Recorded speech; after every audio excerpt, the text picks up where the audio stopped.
Hi, welcome to Facebook Live with Veterinary Referral Center of Central Oregon. I'm Jen Bentley, the dermatologist here at the hospital, and I've got a very special guest here, Dr. DeLeo, and we'll be introducing her in a moment. But I first wanted to thank you all for submitting all of those wonderfully cute pictures of all your dogs in the snow. So it was super neat to see all of that. It was a hard storm, but it's super cool to see all those fun pictures you guys got.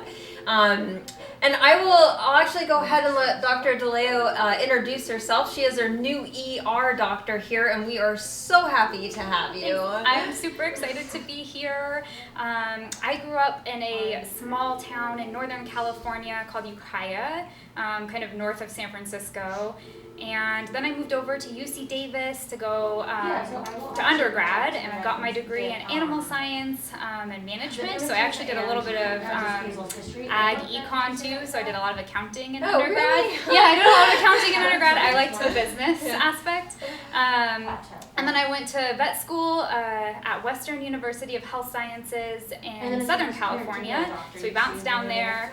And I finished off by doing an internship, a small animal internship, rotating through a lot of different services at Pet Care in Santa Rosa. Cool. Yeah.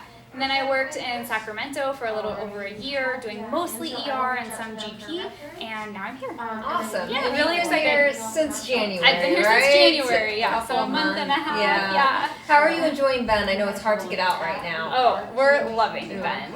Yeah, Good. it's so nice to be so close to the mountains, and everyone here has been so friendly and so nice. Yeah. Well, we're super happy to have you and to be talking about all things vomiting related, basically. And we actually already have a couple questions from the audience through our Instagram story page. And I've got Denali back there, and I don't know, do you want to share some of those questions and we'll get started? Absolutely. So the first question we have from our Instagram stories is, what is the difference between when a dog throws up food versus bile, and is one worse than the other? Yeah. So when a dog throws up, it really just depends on what they've eaten recently. So if they just ate a meal, or they ate a meal maybe in the last 6 to 12 hours, they might throw up food. If they haven't eaten in a while, or if they've already thrown up all of the food that they've eaten, then they throw up bile. I don't think that one is necessarily worse than the other. It just kind of depends on what's in their stomach at the time. Yeah, that makes a lot of sense. And there was another question too. Yes. What should you feed your dog if they have been throwing up? Yeah, if they've been throwing up, oftentimes that means they have an upset stomach or something is going on. Of course, you should check in with us first, but if you are feeding them at home, a bland diet is really recommended. Usually that's just plain chicken, so boiled without any spices or seasonings on it, and white rice. Perfect. Yeah. Kind of what you would want if you felt a little nauseous, right, yeah. too. We think of crackers, like really plain, yeah. So rice and chicken for dogs. Yeah. Well, of course, we are taking your guys' questions throughout the show, so don't be shy and please chime in if you do have any questions or if you want to share your experience about your own pet that was vomiting. But I guess I'll start us off with kind of a basic question and kind of a broad question too. But what exactly are kind of like the top reasons for vomiting in dogs specifically?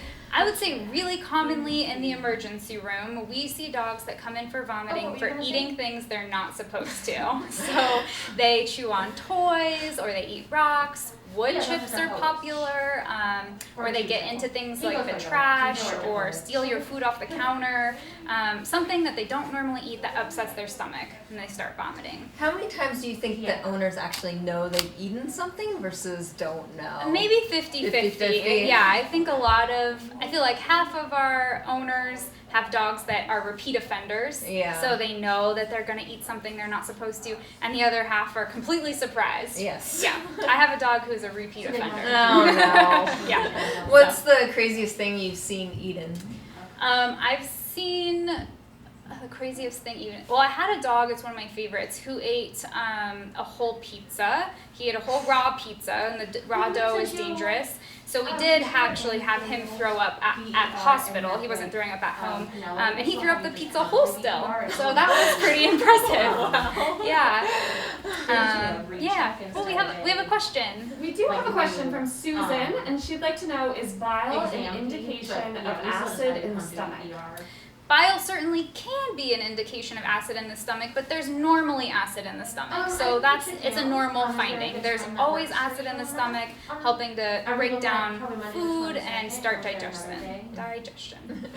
That's a good question. Yeah. So besides dietary indiscretion, what other types of things can cause vomiting? Yeah, another big one we see, kind of still related to dietary indiscretion, is pancreatitis. So dogs eat fatty foods or table scrap, lots of steak or fatty meats that they don't normally get into, and that causes inflammation in their pancreas. And the pancreas is neighbors with the small intestines, and it kind of is all communicates there, and it can cause some vomiting, and it can be painful in the abdomen too. Yeah. So pancreatitis is another one. The kind of scary one that we see on emergency with vomiting would be something that we use an acronym for. It's called GDV, or gastric dilatation volvulus, and that's when dogs' stomachs get really bloated and then turn on themselves, and it can affect their blood flow, the circulation in their abdomen. We oftentimes see those dogs having unproductive retching at home. So they're vomiting, but they're not bringing anything up. That's an immediate emergency. So that's definitely one that's like, come in right away. Especially for large breed dogs with a deep chest.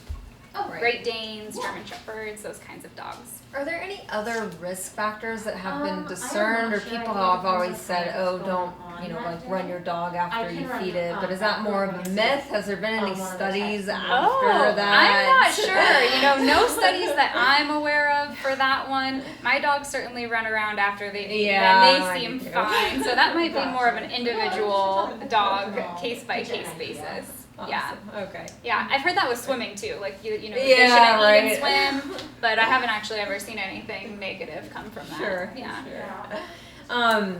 Any other top reasons, or those are kind of the big ones? Those are kind of the big ones. There could, of course, be other systemic disease. So we can see vomiting if we have liver disease or kidney disease, infections somewhere that are making your pets feel nauseous. Certainly things like diabetes. So, there's a lot of different, systemic diseases.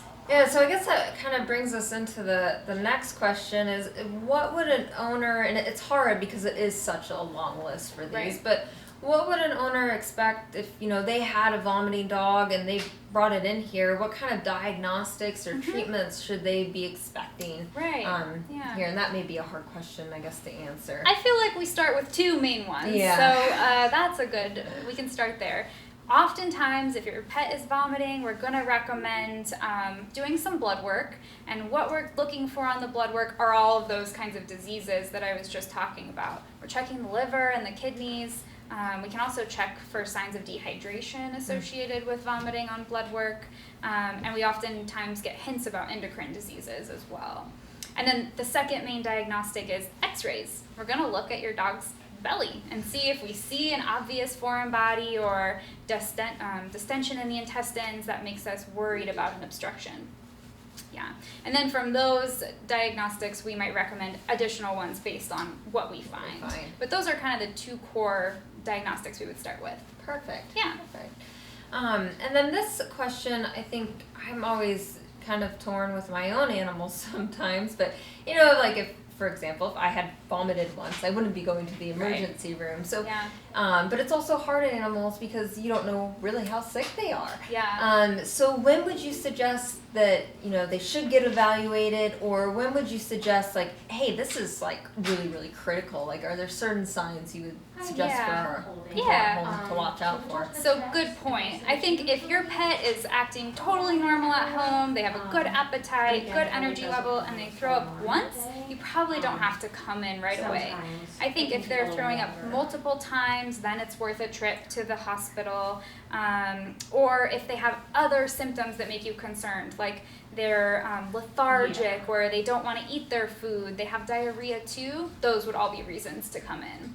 you can also always call us and tell us what you're seeing at home, and we'll make a recommendation on if you should come in or not. Yeah, and sometimes it can be hard, and of course, you know, if you're worried and you just want to get a physical exam for us to tell you it is okay, come on down. Yeah, that can be worth, you know, a good night's sleep. Yep, exactly. We've got one more question from the audience back there. We do. We have a comment from Ernie, and he said that I had to switch to feeding 3 times daily because around noon he would vomit consistently every day, always a foul bile vomit, boxer bulldog mix. Yeah, I hope that feeding 3 times a day has made a big difference. Yeah, some dogs don't do as well going with long periods of time between feedings. I have seen a couple of cases where dogs were getting up in the morning really early and kind of throwing up a little bit before breakfast, and we started giving them bedtime snacks, and they actually would make it until breakfast and feel better. Yeah, it does require sedation. Well, thank you so much for being on the show today. If you guys at home have any additional questions about vomiting or anything you would like to share, please share it on Facebook Live, and we'll be happy to continue to answer your questions. But hopefully you won't have to see Dr. DeLeo on ER, but if you do, you're in good hands here. Thank you so much.